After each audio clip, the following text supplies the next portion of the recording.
Hey guys, my name is Björn. I'd like to welcome you back to my channel. So today I'm gonna put some BMW X5 wheels on my Honda Ridgeline. Really, BMW wheels on a Honda. And after that I'm gonna check the truck and the trailer if it's okay to pass the technical inspection here in Belgium. And I'm gonna take you guys with me. So don't forget to subscribe if you like the content, helps me out a lot. And yeah, I guess I'll just run the intro.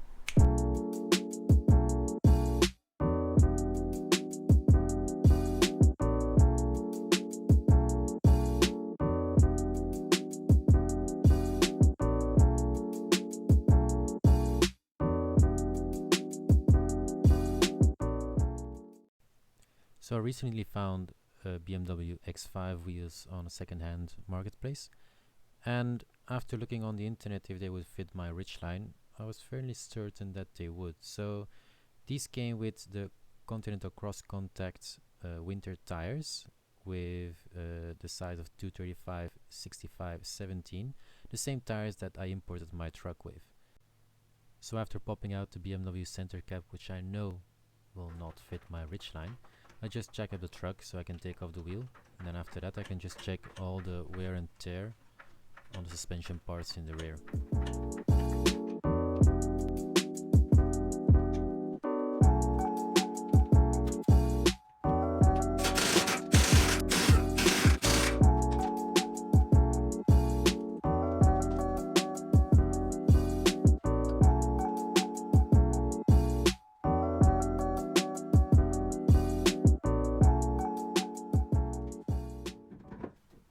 So whenever I put on new wheels or whatever, I just make sure that I do lube up all the threads so they can come loose easier and they don't get rusted or corroded.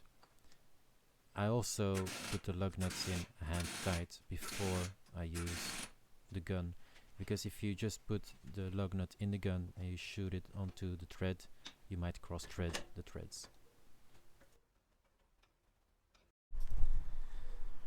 So just before I arrived in the garage, I passed an accident and I ran over some debris, and yeah, I've got a bolt in my tire. So I already checked it and it's losing air, so fortunately I'm gonna change out the tires to go to the technical control. So yeah, I'm just gonna replace the wheel and then I can repair the damage at work.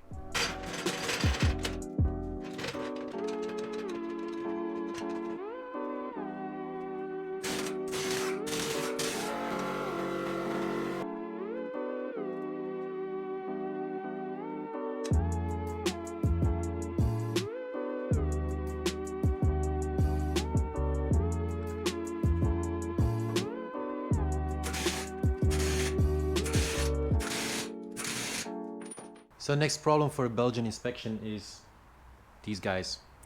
So the city lights are not allowed to be orange. I like the way it is, but it's not good for the technical inspection.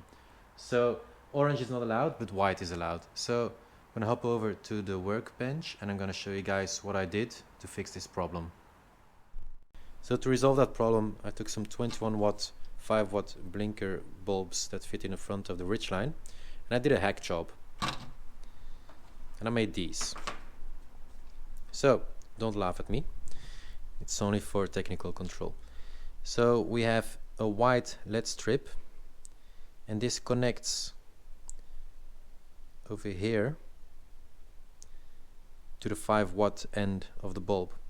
So instead that the 5 watt is lit, it's the LED that is lit, and that's okay because it's white, it's not orange. Thank you, Belgium. Let's put them in. So this is how it turned out. Bright white LED. That's okay for Belgium. Orange isn't, sadly enough. So that's the look of the front right now. So next up, we have a problem with the rear tail lights. They're not European approved, which means I can use this. That's no problem. But the reflector that's included in the tail light is not good enough. So Belgian government says you need these guys, which are smaller, but these are European approved. So you have to stick them somewhere on your truck, and you need 2 of them, of course. So I'm just gonna stick them here with double-sided tape, and after the technical inspection I'll take them off, because I have the reflection anyway here. I have a reflector here anyway. Yeah, that's just the way it is, guys. Europe.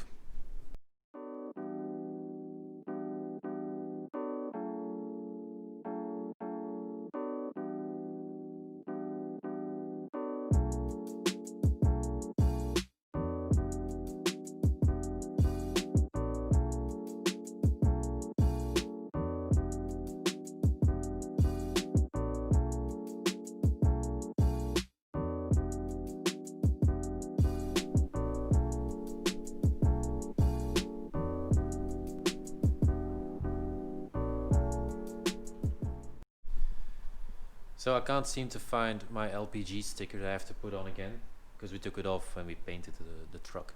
So I'm gonna get a new sticker, but that's okay. I can do this during the week somewhere and just stick it on. I'm gonna put the truck out, put the trailer back in, and tomorrow I'm gonna start the trailer because I have to do the brakes and stuff like that. So see you tomorrow. So meet my 1985 Damco flatbed trailer. So when I bought it about 8 years ago, it was in a bad shape. The wood was all chewed up. It was sitting outside, of course. It was rusted, so we treated, well, the whole trailer. We did modify it a bit as well. We lowered this part because otherwise my doors couldn't open of the coupe. We did some rust repair. We painted it in hammered gray, which is coming off already. Well, 8 years, I think that's okay. And then the biggest thing is we added 2 very wide, very long driving up ramps. The normal ones are steel, they're about this size, and these 2 are not even the weight of one steel one, which was also half the size. So we modified the underside of the flatbed so we can house them. It's very easy to drive up all alone with the coupe, so I really like that. It's in a rough condition now, but it was worse, much worse 8 years ago. It's safe. The under chassis is very good, but I will have to do a big refurbishment again later on this year probably.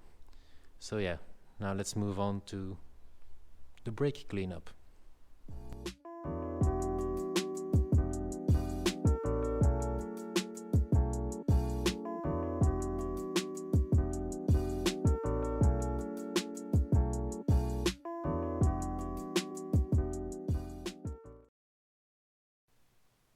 So after removing the center cap and the locking nut, I can take off the brake drum, making sure I don't drop the wheel bearing. After that I could just turn around the brake drum and then I can give it a big clean with some sandpaper, rough sandpaper, moving along with some brake parts cleaner to remove all the dust and dirt and whatever, just making sure that everything is nice and clean. I don't put any brake cleaner inside of the middle where the bearings are because I don't want to affect the grease, so making sure I don't touch the grease, I can clean everything off.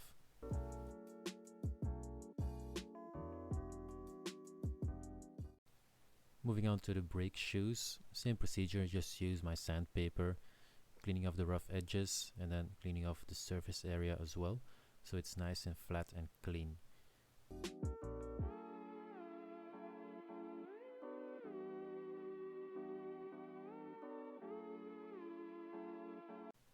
And then we can clean everything again with a screwdriver if you see some rust or rough edges, and then brake parts cleaner to clean all the dust off.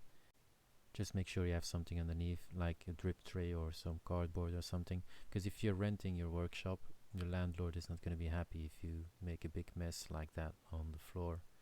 After that I just pass with the air gun, just make sure everything is dry before I close everything up again. And I check for any irregular problems in the brake drum assembly. And then finally we can put the brake drum back on, lining it up properly with the bearings. And then as you can see, it might be a bit difficult sometimes, but you have to take it off and put it on a few times before you have the final adjustment correct.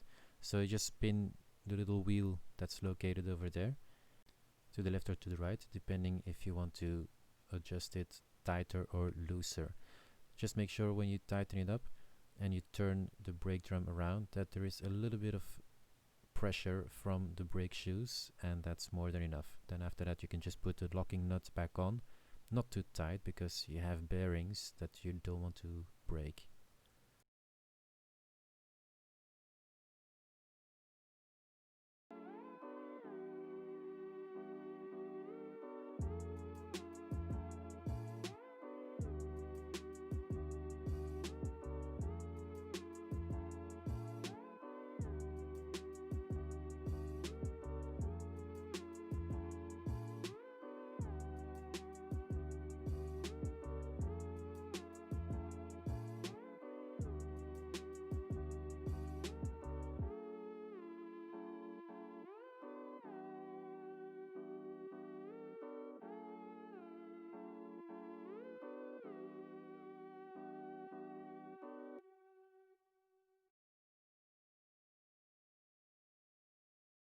So to adjust the braking cables, you just have to make sure that you don't have any play on this part. I don't have any play here. The only thing you hear is rust and the cable. But this compared to this is not allowed to have any play. So you adjust it with a nut, make sure you don't have any play.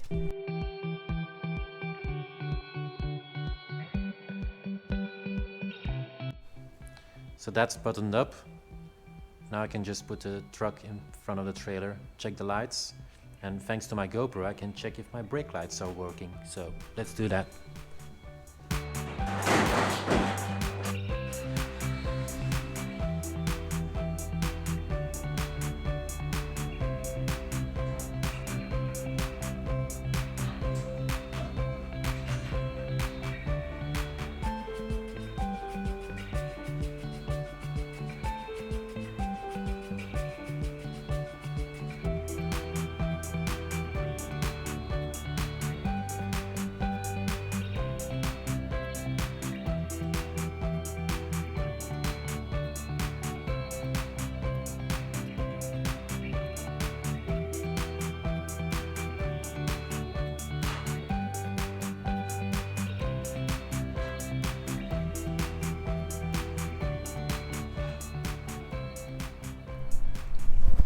Alright guys, that's it for today. Hope you liked it.